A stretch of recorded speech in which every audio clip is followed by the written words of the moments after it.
so bear with me for a moment. I got to stop the integration here for a moment.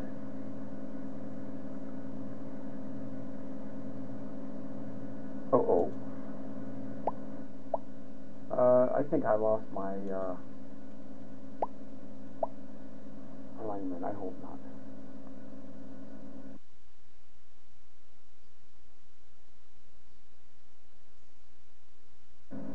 Alright, let me see if I can find my star again. Okay, I think I'm going to be pretty close here to the center. I just hit a button on the keypad. I hope this thing didn't go back to the owl. It might have. One of those nights, some nights everything goes nice, and other ones they don't.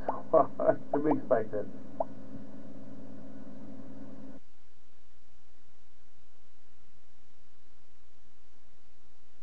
I know what you mean, Bob. I need a Coke too.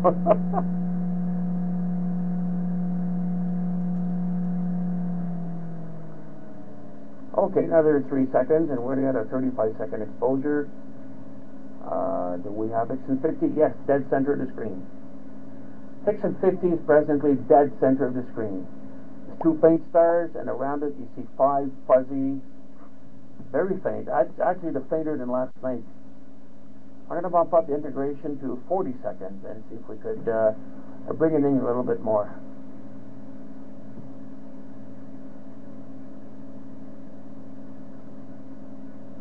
Allow me to readjust here the contrast and also the brightness.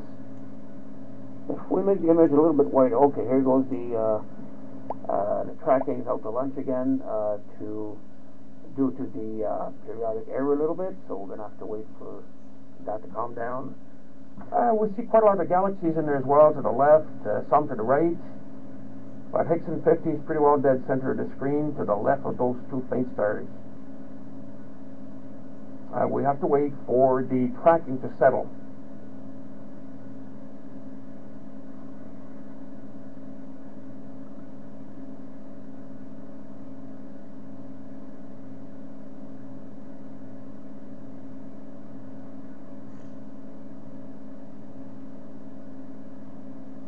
Okay, the extra integration did help, but mind you, the tracking is still off, so we're just going to wait for the scope to settle as far as tracking is concerned. I'm going to try the digital enhancement adjustment here. Whoops, a little bit too much. We've also got a galaxy on the right of X50. Just going to adjust this for the best dynamic range.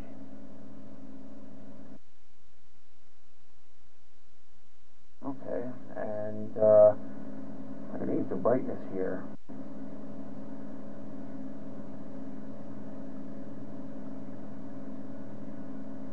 Yeah, condition comes and goes actually. X50 is pretty well dead center here. It comes and goes.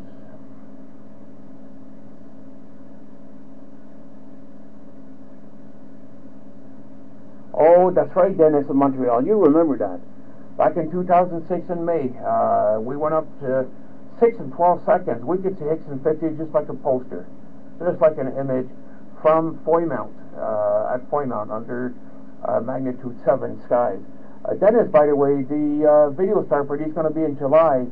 I forgot the date. I have it at home inside. I'm going to post that again on the MallinCam. Hopefully you'll be able to come over this year to the video star party in July. I'd point out. I'm going to post some of the details again on the MallinCam Yahoo group, hopefully by Friday, with the dates again to remind everybody of the video star party. Hopefully, Dennis will come from Montreal and definitely spend time with us on top of the hill there at the mountain and enjoy some of the nice skies up there. Oh, good stuff. Good. Okay, well, dead center of the screen, we've got X50. It's pretty weak, though.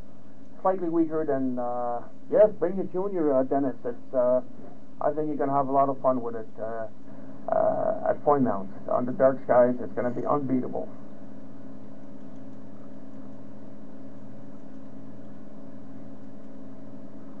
Okay, for Color EX, this is not too bad at all. We get to see 5 of the components.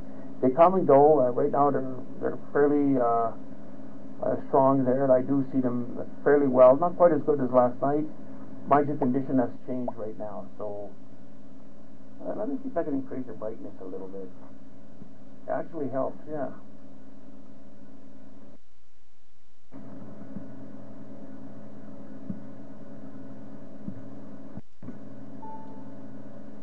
Okay. Yep. Okay. Yeah. We set these 4 to 5 components.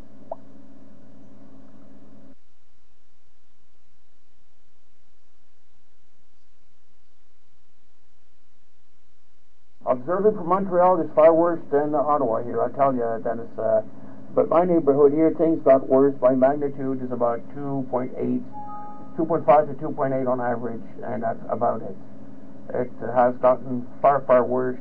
There's new buildings going up southwest from here on the other street on Montreal Road, full of lights. The neighbors added up more lights. There's a park behind here as well. They fire up those massive tens of thousands of watts lights, so I'm stuck with that pretty well. Not much I can do. Here we go. Now we get the CX50 well. We've got 1, 2, 3, 4, and 5 components visible. Now that the mount has stabilized a little bit, the tracking, the periodic error of the LX200, so now we see it. It's pretty well dead center. There's a star dead center of the screen. It's right to the left. You've got 1, 2, 3, 4, and 5 faint fuzzies. These are called A, B, C, D, and E, and it is Hickson 50. To the upper left, you see a brighter star, and there's a faint fuzzy. That's another galaxy. Far left, near the anklo, you've got another galaxy in there as well. Lower right of Hickson 50, at about 5 o'clock position, you've got 2 more galaxies there. So there's quite a bunch of galaxies in there. They're all within magnitude 18 or so. Yes, Dennis, I agree. Sometimes it's 4 and 5. Here, right now we see actually 5. 1, 2, 3, 4, and 5. The 5th one is right at the bottom, on top. It's extremely faint. This is magnitude 20.08. You're talking some faint stuff. So those galaxies vary from about 18.4, I think it is, 18.6 to about 20.08. So this is way, way above what amateur could do, and we get to observe this live. So really glad of the result nonetheless. I wish the conditions would be a little bit better. We tried it with the, yeah, it's popping in and out. Glenn McDonald out in Hampton, Ontario. Thank you for being on, Glenn, by the way. And yes, it pops in and out, depending on tracking and also the conditions. I could see the condition affects it quite a lot. Just wish we'd have darker skies. We'd definitely see this far, far, far better, and would be a lot sharper as well. I'm going to unplug the DVE from the MCV-1 here just a moment, and we'll see what kind of result we're going to get. This is without the DVE, because the integration is so long, it's out of control. It cannot be controlled. So by reconnecting the potentiometer into the MCV-1, we get to adjust this very, very well to any type of background that you want. Let me try to adjust it. Okay, here goes the mount again. Periodic error every 8 minutes or so. I haven't done any training on the scope. This is out of the box telescope. Okay, here we go. We're going to try to increase the brightness a bit more with the software. I'll do a bit of fine tuning. Okay, that's it. That's enough for me tonight. I wanted to see if we'd get Hickson 50, and we did. It pops in and out. Conditions are far worse tonight than they were last night. So the EX color can do it as much as the black and white. Very glad to see that, and also very glad to see that the MCV-Enhancer actually works really well with the color model as well. So.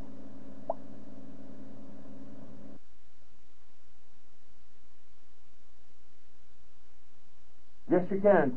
You were able to, for sure, jack what you're saying, but this is only for the MCV-1. The new DVE is built inside the MCV-1 capture device. This is for computer use only.